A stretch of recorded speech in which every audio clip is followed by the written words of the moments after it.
अच्छा फिर कहना क्या। अस्सलामुअलैकुम बेटा, मेरा नाम रज़िया है। ਇਹ ਮੇਰੇ ਦੋਤਰੇ ਨੇ, ਇਹਨਾਂ ਦਾ ਬਾਪ ਫੌਤ ਹੋ ਗਿਆ ਹੈ ਤੇ ਇਹਨਾਂ ਦੀ ਮਾਮਾ ਮਜ਼ਦੂਰੀ ਕਰਦੀ ਏ, ਕਿਸੇ ਦੇ ਘਰ ਕੰਮ ਕਰਦੀ ਏ, ਇਹਨਾਂ ਦਾ ਪੇਟ ਪਾਲਦੀ ਏ। ਮੈਂ ਕਿਰਾਏ ਤੇ ਮਕਾਨ ਲਿਆ ਹੈ, ਕਿਰਾਇਆ ਵੀ ਦਿੰਦੀ ਏ। ਸਕੂਲ ਵੀ ਬੱਚੇ ਪੜ੍ਹਦੇ ਨੇ, ਇਹਨਾਂ ਦੇ ਵੀ ਸਕੂਲ ਦਾ ਖਰਚਾ ਖੁਰਚਾ ਬਣਾਉਂਦੀ ਏ। ਬੇਟਾ ਬਹੁਤ ਗਰੀਬ ਹੈ, ਮਜ਼ਦੂਰੀ ਕਰਦੀ ਏ ਤੇ ਪੇਟ ਪਾਲਦੀ ਏ। ਬਿਜਲੀ ਦਾ ਬਿੱਲ, ਗੈਸ ਦਾ ਬਿੱਲ ਔਖੀ, ਤੇ ਸਰਦੀ ਵੀ ਤੁਹਾਨੂੰ ਪਤਾ ਬਹੁਤ ਜ਼ਿਆਦਾ, ਵਿਚਾਰੀ ਕਿਸੇ ਦੇ ਘਰ ਕੰਮ ਕਰਦੀ ਏ। ਤਕਰੀਬਨ 6-7 ਵਜੇ ਆਉਂਦੀ ਆ ਕੇ ਫਿਰ ਬੱਚਿਆਂ ਦਾ ਖਾਣਾ ਬਣਾਉਂਦੀ। ਬਹੁਤ ਤਕਲੀਫ ਹੈ। 7,000 ਬਿੱਲ ਦਿੰਦੀ ਏ, ਮਕਾਨ ਦਾ ਕਿਰਾਇਆ ਦਿੰਦੀ ਏ, 7,000 ਕਿਰਾਇਆ ਦਿੰਦੀ ਏ, ਬਿਜਲੀ ਦਾ ਬਿੱਲ ਵੀ ਦਿੰਦੀ ਏ।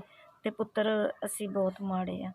ਬਾਪ ਫੌਤ ਹੋ ਗਿਆ ਬੱਚਿਆਂ ਦਾ, ਤੇ ਜੇ ਉਹ ਜਿੰਦਾ ਹੁੰਦਾ ਤੇ ਸਾਨੂੰ ਕੋਈ ਤਕਲੀਫ ਤੇ ਇਹ ਦੁੱਖ ਨਾ ਦਿੰਦੇ।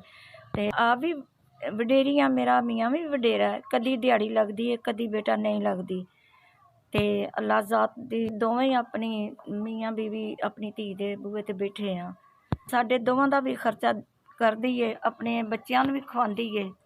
ਤੇ ਪੁੱਤਰ ਇਕੱਲੀ ਜਾਨ ਵਿਚਾਰੀ ਏ, ਕਮਾਉਂਦੀ ਏ ਤੇ ਸਿਰ ਤੇ ਹੁੰਦਾ ਮੀਆਂ ਨਹੀਂ ਹੈਗਾ, ਬਹੁਤ ਮਜਬੂਰ ਏ। ਬੇਟਾ ਤੁਹਾਡਾ ਸ਼ੁਕਰੀਆ ਅਦਾ ਕਰਨੀ ਆ। 5,000 ਰੁਪਇਆ ਤੁਹਾਡੀ ਤਰਫੋਂ ਆਇਆ ਹੈ। ਅੱਲਾ ਪਾਕ ਤੁਹਾਨੂੰ ਤੰਦਰੁਸਤੀ ਦੇ, ਸਿਹਤ ਦੇ, ਤਾਕਤ ਦੇਵੇ, ਤੁਹਾਡੀ ਉਮਰ ਦਰਾਜ਼ ਅੱਲਾ ਪਾਕ ਕਰੇ।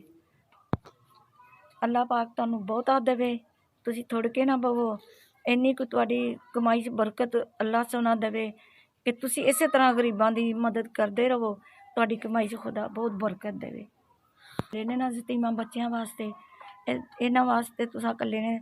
ਤੇ ਬੇਟਾ ਤੁਹਾਨੂੰ ਬਹੁਤ ਖੁਦਾ ਦੇਗਾ, ਤੰਦਰੁਸਤੀ, ਸਿਹਤ ਦੇਗਾ, ਉਮਰ ਦਰਾਜ਼ ਕਰੇਗਾ, ਤੁਹਾਡੇ ਕਾਰੋਬਾਰ 'ਚ ਰੱਬ ਸੋਨੇ ਦਾ ਹੱਥ ਹੋਵੇਗਾ।